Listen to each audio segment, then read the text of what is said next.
When I was in high school, I purposely got my girlfriend, now wife, pregnant. I always put extra chicken nuggets whenever someone orders them. I accidentally cost someone their life. When I was probably 13 or 14, the mother of my mother's childhood best friend fell incredibly sick. I forget what exactly was wrong with her, but it got to the point where she needed constant care. Because of their friendship with my mother, who was a nurse my entire life, she became the caregiver and almost every day would go change medicines, bandages, take her on errands, whatever was needed on that day. One day my mom was out of town and had left me at home by myself. I was sitting inside on the computer playing MapleStory and my mom's landline phone rang. It was one of her best friends. She said, "Can you please have your mother call me when she gets home? It's an emergency.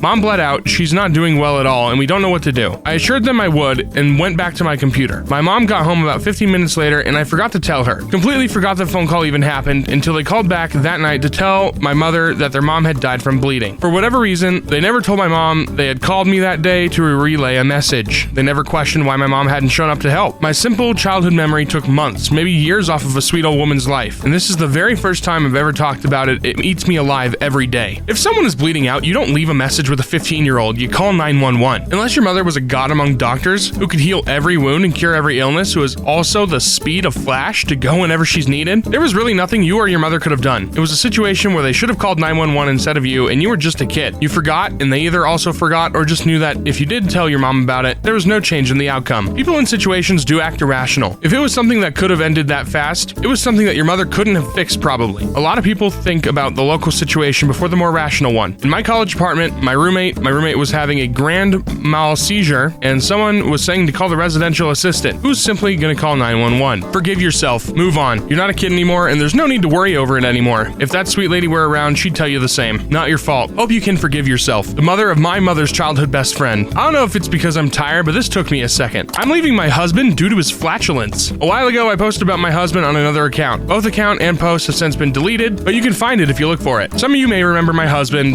who we shall refer to as Froten. He used to fart in public, rank and rancid, and find it hilarious. They were gross-sounding farts, and often when I went to clean his clothes, there was mucus in his underpants which reeked of ancient sewer system. I have him an ultimatum, simply to stop farting on purpose when in public, and at parties, and at family gatherings, or I'd leave him. He promised me. He continued his behavior though. At a family dinner at our house, he trusted a fart and fully blew chunks into his pants. At first, he tried to say the sound and smell came from me, and I just stood up exasperated and left the table. When the stench stayed without me in the room, everyone knew it was him, and he once again tried to blame me, saying that I cooked him bad eggs for breakfast. Everyone ended up leaving, as he had literally splurted slime down the leg of his pants. Ew. Gross. I was mortified and had to tell all of our guests about his constant flatulence later on when they asked me why I was divorcing him over this. He's tried to win me back by promising not to fart anymore and saying that he'll even clean his own washing. It's all too late though, for a 40-something-year-old man to act in such a way. His family has suggested I support him through whatever he's going through at the moment and said that brain conditions like Alzheimer's run in his side of the family. Call me cold, but diarrhea runs in his genes. And I've had enough. Medical illness or not, I'm done, I'm leaving. You've already decided you've had enough and want to leave him, but you should stay and take care of him if he gets Alzheimer's. This was the play? They're just worried that he's going to be their smelly problem. Now they gotta deal with the smelly little fart monster. That's a really weird thing to do for a 40-year-old man. And he's also blaming you for his disgusting behavior. If he's so fascinated in farting, then do it with pride and don't try to blame someone else. If you're hiding it and trying to put the blame on someone else, then that tells me you're fully aware of the stupidity you're doing, so why do you do it in the first place? Is it to deliberately embarrass your wife? SMH, leave his ass. I remember your post. It was horrifying. Farting is natural. Purposely trying to hit yourself is not, especially when it's someone else that has to literally clean and deal with your. I'm happy for you, OP, for getting out of this situation, pun intended. Please be real. I believe it. I vividly remember reading the original post several months ago. It was a pretty descriptive post, and I specifically remember OP mentioning him farting mucus in his pants and her finding it while doing his laundry. That's a health issue. People don't fart mucus, and nobody is addressing that part of this very real story. I feel like I'm taking crazy pills. Honey, if that's your boundary, that's your boundary. That sounds nasty and embarrassing. I know people fart in front of their partners, but that's it. This one is taking it up the notch. I am stuck in my boyfriend's family bathroom. My boyfriend and I have been dating for a few months, and today was the day he decided to introduce me to his family. We spent the afternoon with his family, and they cooked a meal and made tiramisu for dessert. I usually have no issues with desserts, but for some reason today it has really done a number on my digestive system. I started feeling a bit gassy and excused myself to release the beast, and a beast definitely got released. The problem now is I'm stuck in the bathroom because the bathroom has a low water pressure and won't flush the mammoth of a poo I just did. Help, where's the poop knife guy when you need him? What is a poop knife?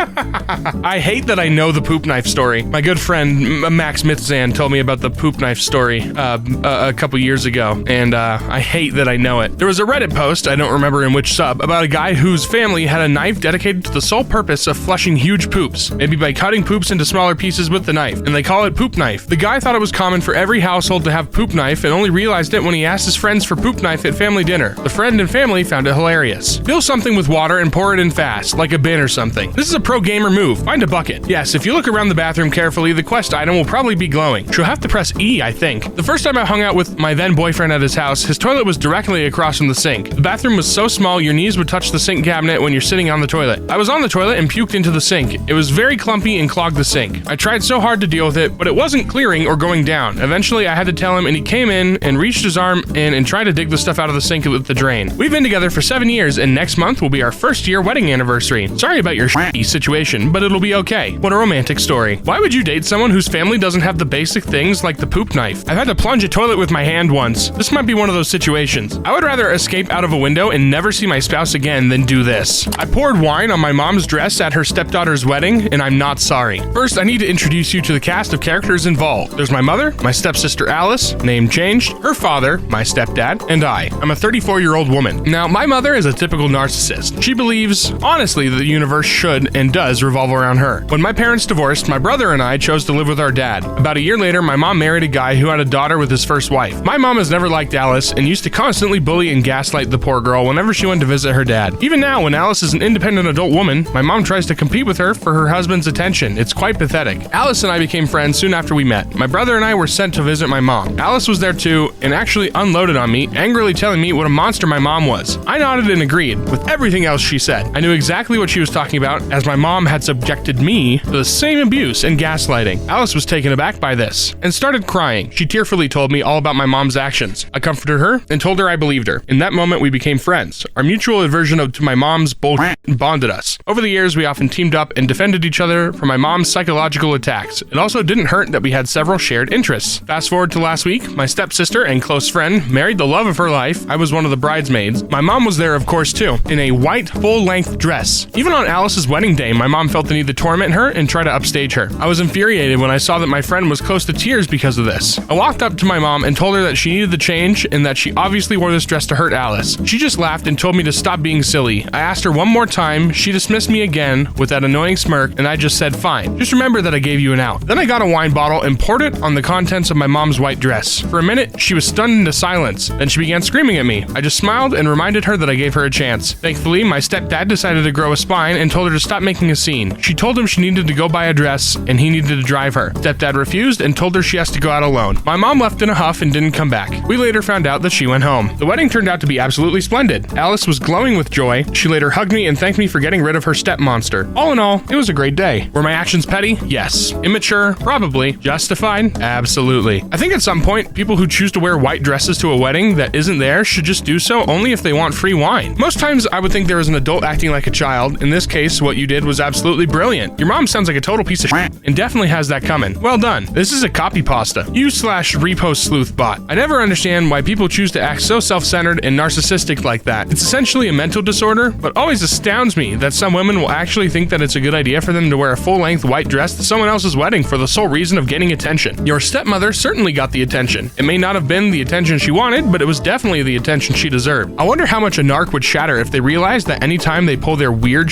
tons of people actually recognize their behavior and feel disappointed in them. Like, we just don't typically say anything because we know they wouldn't be able to handle it. They literally are incapable of conceiving how much of a disappointment they are being when they compete and disrespect other people. I hope the internet helps spread this information in a positive, impacting way. My life is turning around and I have nobody to tell. I may not be using the sub to confess to murder or because I have some earth-shattering secret, but the past 4 months of my life have completely turned me around, and as the title implies, I have nobody to tell about it. 4 months ago, I was $2,500 negative and being threatened with legal action by my debtors. I had no car, and I was living on my best friend's couch, trying to find a job and failing every time because I had no transportation. Now, I've moved across the country and I'm planning on buying a brand new car here in a couple weeks and getting my own apartment soon too. I paid down most of my debts. I owe around $400 still, secured a dream job, and life is just improving for me, but I don't have anybody to tell or to talk to about this. I no longer think about killing myself or worry about being homeless and bankrupt, and I actually feel happy. That's awesome, bro. Keep that shit up. I'm 2 years into the same journey as you, moving moving to start over where I didn't know a single person. It's terrifying, huh? It gets even better from here. Stay on the path. Don't buy a brand new car, buy used. What about your best friend? I moved states a couple months ago, and because we're both so busy with our own lives and the slight time zone difference makes it difficult to just shoot him a text or whatever. Also, I don't want to feel like I'm bragging about how much my life has improved. I'm proud of the progress I've made, but I don't want to come off as offensively prideful. Hi there, congrats and keep going. I'm in a rough patch and reading stuff like this gives me hope. These amounts of money tell me that you must be in your early 20s. You'd be correct. And get that baby, you magnificent son of a...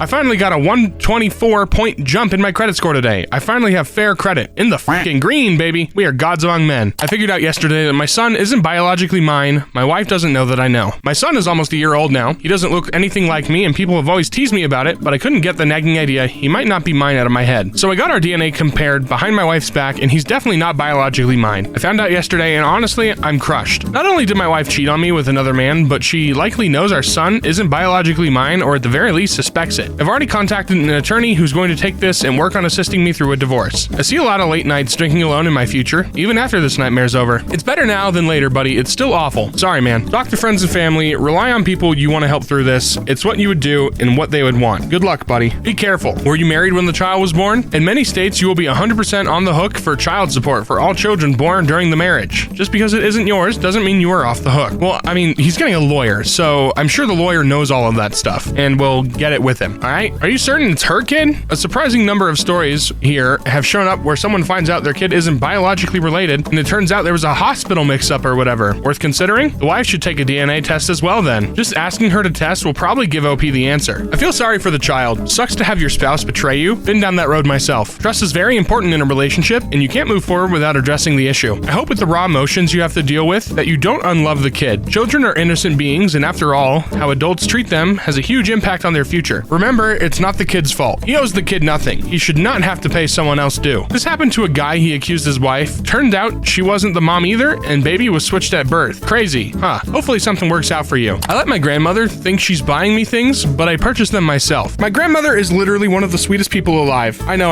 Everyone else can probably make the same claim, but anyways, she's adorable. She's also getting very old, and her memory is starting to fail her. It isn't dementia level bad yet, but part of the problem is that she has difficulty keeping track of her finances and doesn't realize that she doesn't have as much money as she thinks she does. I usually take her shopping or go out for dinner with her a couple times a week. She insists on paying for everything. I let her buy her own groceries, of course. She can afford that, but when we go for dinner though, she gives me her card because she has trouble with the machine, but I usually end up paying for it myself. She also likes to buy me things at random. For instance, she wanted to buy me a nice shirt the other day and a new hat. She gave me her card and let me pick some stuff out, but when I paid with my own card. She has no idea that I'm paying for it myself, but it makes her feel really good to think that she has paid for these things, and I have no problem letting her think that. Anyway, that's my big confession. Have a great day. I miss my abuelita. This story was precious. I'm literally gonna cry. I miss my grandma so much. This is such a cute confession. Please be careful with her though. If she's that gullible, although it's sweet, she can fall victim to scam calls and such. When my grandmother got into her 80s, like your grandmother, she became very carefree, almost with her money. Literally everyone who came to visit was given a secret handshake that contained various amounts of cash. When we were leaving, we would hand it over to my aunt who took care of her, and then she would put the cash back in my grandmother's purse. Your story reminded me of my grandmother. Happy memories. Thank you. Bless your heart. You and your grandma deserve all the great things in the universe has to offer. To the tattooist who saved me, thank you. This happened years ago, also on mobile, so please excuse the formatting. I was in an unhealthy relationship. My husband was controlling and we were both unhappy, but for the sake of our young children, we were still together. I really wanted to get a small tattoo. The only one I was allowed was if he also got a tattoo. This was a common theme in the relationship. I wasn't allowed to do something unless he also did it. When we went in for our appointment, I gave my design to the tattooist, and we began to discuss what exactly I wanted for colors, placement, etc. My husband then said to get his name tattooed alongside of the design. I did not want that. I tried gentle counter suggestions, but he stuck firm and was getting agitated. We went outside of the shop to discuss. I wanted my little tattoo so badly, but knew that if I didn't do it as he said, he would say no to the whole thing, so I agreed. We went back inside, and I told her yes, to add his name, and that's when the tattooist said that she was sorry, but her personal policy is she does not tattoo partners' names on people. My husband was so mad, but I convinced him to let us just go ahead with our planned tattoos. My husband and I are no longer together, but I often remember the tattooist's kindness and accurate assessment of situation of that day. Well, I'm glad you got out of there, dude. Hell yeah. I've been tattooing for 15 years, and I'm so thankful that I adopted this policy early in my career. I have a pile of stories similar to this, and some way worse. If your partner insists on putting their name on you, it's a major red flag. Wow, he actually wanted to brand you. Disgusting. When I was a teenager, my friend was in a new relationship really fast, and in the first 6 months, to prove to her that he loved her, he got her name on his arms. It took took not long. He beat her, impregnated her, and she was stuck at 16. Jesus Christ, that's such a tragedy. Is she still stuck with him, or did she find a way out? He left after the baby was born, but I despise that guy. Of course he waited until the last moment to make that demand. Sounds like my ex. I am 16F, lying to my 70F grandmother, and I'm glad. So, typing on mobile and quickly, I apologize for mistakes. Today's my grandmother's birthday. It's just her and I living together ever since my grandfather died and my mom left me here. We make do with what we have. My grandmother was disappointed when my sister, 24F, forgot my grandmother's birthday again, which she has never remembered. My grandmother told me not to text my sister because she should remember on her own, but I never listened. I texted my sister that it was my grandmother's birthday and to come over. My sister immediately responded and came over with flowers and gifts for my grandmother. My grandmother is so happy and overjoyed that my sister remembered. So, while this isn't a scandalous confession, it's a secret I'll keep from my grandmother, perhaps forever, because seeing her happy for the first time in a while broke my heart. You have a good heart. Keep it safe and secure. This is a noble lie and passes morality tests on AI fronts. You're a good granddaughter and a good sister. People get hurt and disappointed, but they forget things like not everyone holds the same details important. I never forgot my ex's birthday. She either didn't let me have enough time to say it to her, ruined some surprises even by not waiting till she was face to face, boo. But I can forget what day it currently is quite easily. I honestly could not tell you the second if it is late November or early December. We hew it looking November 31st. Sometimes lying is okay, and this is one of those situations. You did the right thing. Not everyone is good about remembering dates, and your sister is one of them. A little prodding and she was all in. She wants to be kind and caring and probably is, but it's just not good with the dates. Good job, man. I'm proud of you. You are the type of granddaughter that every grandmother deserves. Make sure you remind your sister that she owes you big time. Technically, you really didn't lie about anything at all. You show love, respect, and support towards your grandmother, and you are pure class and character. I found out my boyfriend was cheating on me last night because he and her got in an accident in my own car. It was my spare, and she was driving my car. Well, I'm not sure exactly, but they ended up flipping the car, and she's in the hospital for 3 days. I feel like the universe intervened to show me the truth. Make sure the insurance knows you didn't give permission for her to drive your car. Wow, almost this exact situation happened to my cousin years ago. Her boyfriend was cheating on her and got into an awful car accident with the other girl in the car. It was his car, but still. My cousin had no idea until she got to the hospital, and her boyfriend was in serious critical condition. The girl was somehow okay, but had to learn how to do almost everything from scratch, and she forgave him / stayed. He was obviously still a piece of shit, and she ended up dumping his ass after she stopped feeling sorry for him. Hey guys, I wanted to give a small update. First off, thanks for the support. I appreciate all advice and support. I ended up talking to him for a small conversation yesterday. He admitted to everything, and apparently the woman he was with he had been seeing since December. She apparently is physically okay, but she's being held for a 72-hour psychiatric hold. It doesn't sound like she's mentally okay. I took all of my things and told him not to contact me and go through my lawyer. I have an amazing lawyer who has already been on top of things. I am not okay, but I will be. Thank you for everyone again. I'll update when I have something else for you. My boyfriend talks to me while I sleep. I get horrible migraines from time to time. The thing that helps me the most is taking some medication and lying down in a dark, quiet place. Whenever I tell my boyfriend that I'm going to lay down because of a migraine, he springs into action, which already melts my heart. He'll shut off the lights, adjust the thermostat, make sure I have a cold drink, etc. Then he'll leave me to sleep. Most of the time I can fall asleep pretty quickly, but yesterday I couldn't. All I could do was lay there and suffer. As I was trying to sleep, I heard the door open and didn't bother to move and greet my boyfriend. He snuck very quietly to the side of the bed and laid another fuzzy blanket on top of me very gently. The room was on the cooler side. He then kissed my hand, my face was buried in pillows and covered by my hair, and told me he loved me and that he hoped I felt better. He then crept out of the room and I could barely hold back tears. Nobody's ever treated me like this or cared this much about me. I don't know if he's done this before. I love him so much. He's a keeper. Nothing reveals the character of a person more than when they do something kind, unseen, and without expecting anything in return. This is so wholesome and sweet. Man, this is so wholesome. Makes me wish my ex never left me. This f***ing sub. What exactly is anyone here confessing to? Did this for my GF for 6 years. Rubbed their feet till they fell asleep, and I hate feet. Wish they appreciated it 10% as much as you do for your BF. Sounds like you're both lucky. Your title is misleading. I thought I was going to read something about him coming in and telling you about his day and the weather and how many times he went to the bathroom at work and who he saw pulled over on his way home and how much he likes the color blue while you're snoring away. But he just tucked you in and said he loves you. What a wonderful boyfriend. But not really what I would call talking to you in your sleep. Who's cutting onions in here? Yeah, I don't know.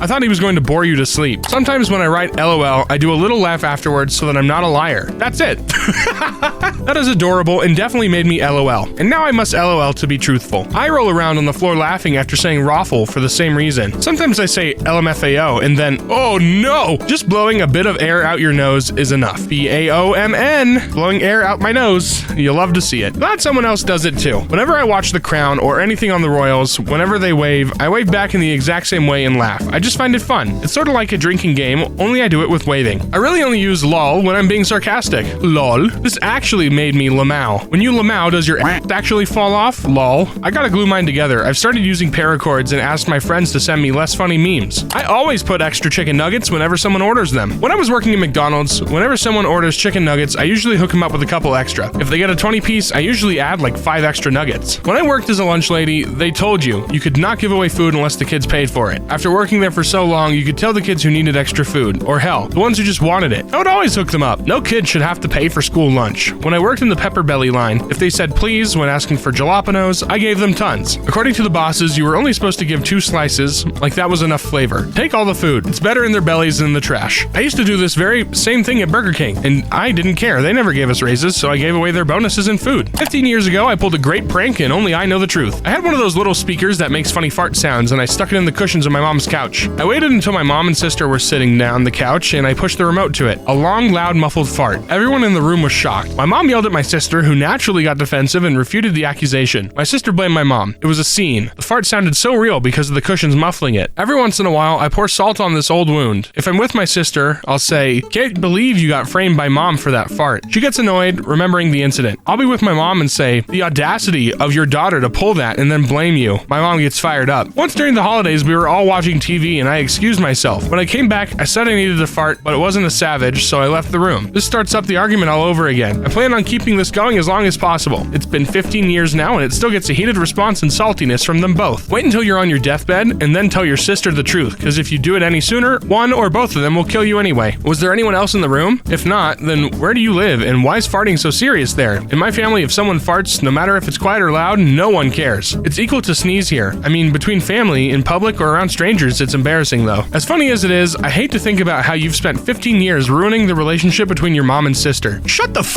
up, you goddamn douche. It's not ruining a relationship. It's just a heated little argument. It's not gonna freaking ruin the entire thing. Imagine being this heated about one goddamn fart. Jeez. Hello everyone. I wrote this post and noticed a few comments I wanted to respond to. Nobody's bitter or truly angry over the fart. No serious damage to relationships. Also, yes, everyone farts, but it was the situation, not the actual fart. Let me give you some more details here. It was the holidays, so there were friends and family. We were watching Elf or some Christmas movie. People in the room were all ages from grandparents to kids. My mom and sister love each other, but they are both not the joking type and not really affectionate to each other. My mom is very sweet, but that's just their relationship. Drinking was involved. We make holiday cocktails. Prank was executed perfectly. There were only 2 on that couch. When it happened, a few other family members made comments or laughed loud, so that added to it. Also, everyone had an opinion on who they thought it was. There was no malice. It's just something that annoys both of them to this day. When I was in high school, I purposely got my girlfriend, now wife, pregnant. Okay, dude. Okay, dude. We were 17 and in love when our son was born. We had practiced safe sex, and she was on birth control, and we used condoms. I quit school to work at the steel mill with my dad and provide for my family. At 18, I asked her to marry me. She said yes, and we've been together ever since, 12 years ago now, and have 3 children together, but what she didn't know until recently is that I poked a hole in the condom. She was the most beautiful girl I'd ever met, and I wanted to be with her forever, and in my f***ed up teenage head, poking a hole in the condom was the way to ensure she'd be in my life forever. Years later, I realized how shitty that was, especially since it worked, so I told her the truth. She laughed and said, "I wasn't ever on birth control, I lied." Then we both laughed. I guess we trapped each other, and we're both shitty people. God, I love her. Well, I'm glad you guys found each other, I guess. Seriously, because they deserve each other, and I mean that negatively. They could have done a lot of harm to other people, so good thing they've together them. Well, at least you're both with the right person, and your children were definitely wanted by both of you. Trash and dumpster, meet fire. And everybody clapped. One clap. A match made in hell, I guess. Psycho, but sweet, I guess. Alright, thank you everybody for watching today's video. Of course, my name is Mason Says Mason. Have a wonderful rest of your night. Goodbye.